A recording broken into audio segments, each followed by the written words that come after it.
સો મિત્રોને જય સિયારામ। આજે આપણે ધોરણ 11 ગણિત વિષયમાં સ્વાધ્યાય 10.3માં દાખલા નંબર 10 વિશે અભ્યાસ કરવાના છે। દાખલા નંબર 10 સૌથી પહેલાં આપણે શોધવાનું શું છે? દાખલા નંબર 10માં કે આપેલ શરતોનું સમાધાન કરતા પ્રત્યેક ઉપવલયનું સમીકરણ મેળવો। એટલે કે આપણે દાખલા નંબર 10માં ઉપવલયનું સમીકરણ મેળવવાનું છે। તો આપણને આપેલ છે શિરોબિંદુઓ ±5 0 અને નાભીઓ આપણને આપેલી છે ±4 0।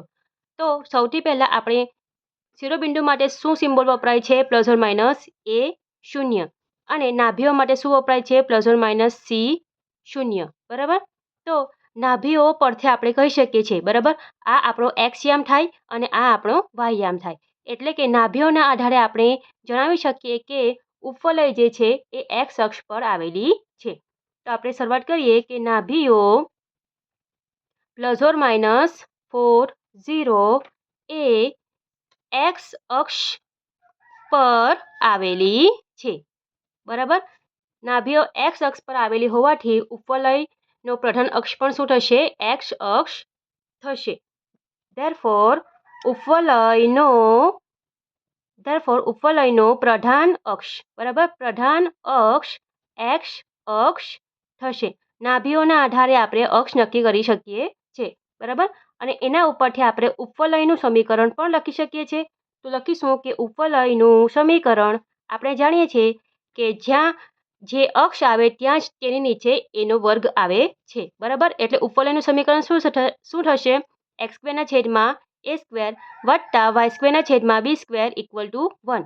ધારો કે અહીં y અક્ષ હોય તો અહીં શું આવશે? y²/a² આવશે અને x²/b² આવશે।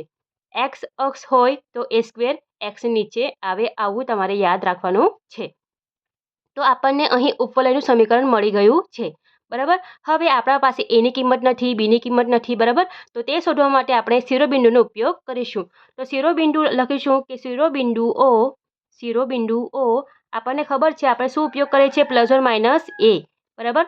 x અક્ષ પર છે એટલે +-a0, બરાબર। કિંમત કઈ આપેલી છે? +-5 0, બરાબર। એના ઉપરથી આપણે નક્કી કરી શકીએ છીએ કે એની કિંમત આપણને કેટલી મળે છે? a = 5। હવે બીની કિંમત શોધવા માટે આપણે નાભીઓનો ઉપયોગ કરીશું। તો નાભીઓ શું આપેલી છે? નાભીઓ +-c0, બરાબર, +-4 0। એના ઉપરથી cની કિંમત આપણને કેટલી મળશે? 4 મળશે। c = 4। હવે આપણે cનું સૂત્ર જાણીએ છીએ કે c બરાબર શું થાય? તો આપણે લઈ લઈએ અહીં। તો cની કિંમતમાં સૂત્ર આપણે જાણીએ છીએ a² - b² બરાબર આ 4 નો 4।